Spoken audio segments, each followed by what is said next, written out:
पलरू अलगा होई खाद्य अन्वेषण में गाँ मुहा दंता गत विलंबित राति केन्दुझर जिला कंतलेई गाँ महांत साहि दंता हाथीर उपद्रव देखा मिली। गाँव में पशि गिरिधारी महांत घर भांगा सहित धान चाउल खाई नष्ट करदेछि हाथी। गत विलंबित राति प्राय 12टा समय दंता हाथीटी पलरू अलगा होई महांत साहि पशिथिला।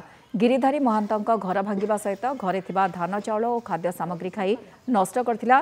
घंटाए काल गाँव में पशि उपद्रव करबा परे दंताटी पलाई जाइथिला।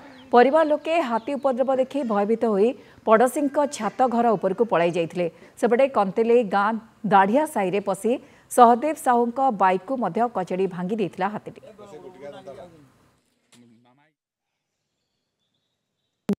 आसला दंता बड़टे हाथीटे आउ जहाँ थिला धान थिला चाउल थिला आउ भात थिला आउ जो चीनी गुड़ सब रखाई परपाई आउ से गुड़ाक भी सबू खाईदेला आ डाली डोला भी थिला सबू आ सब नष्ट कर खाईदेला।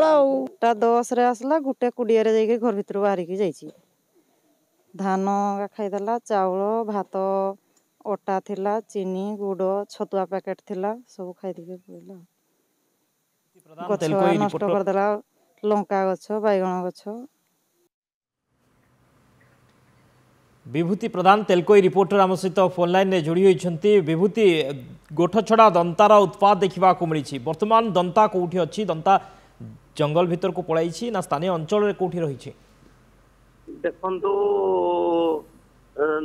दंता बर्तमान तेलकोई अंचल प्राय समस्त जंगल से घर मुहा होती कारण खाद्य अनुसरण से काली कंतलेई ग्रामर महांत साहि गोटे घंटा पूरा उत्पात चलई घरे घर घर भांगी घरे थिबा धान चाउल भात इत्यादि सब खाई नष्ट करछि। कौन कौन सब नष्ट करिछि जनकर क्षति करिछि ना गाँ रे अन्य कहार सब कौन क्षति करिछि दंता से किछि दूर रे कंतलेई ग्रामर दाढ़िया साहि रे सहदेव साहू को गोटे बाइक भी नष्ट करछि भांगी नष्ट करछि घरे पशि भात धान चाउल खाई नष्ट करछि। ओके बहुत बहुत धन्यवाद विभूति समस्त सूचना पाई। विभूति प्रधान थिले तेलकोई रिपोर्टर अधिक सूचना देउथिले। दंतार उत्पात गोठ छड़ा दंतार उत्पात देखा मिली। गाँव में पशि घर भांगा सहित घर भितर धान चाउल खाइबा सहित नष्ट करिछि। एक बाइक को मध्य कचाड़ी भांगी देइछि हाथी।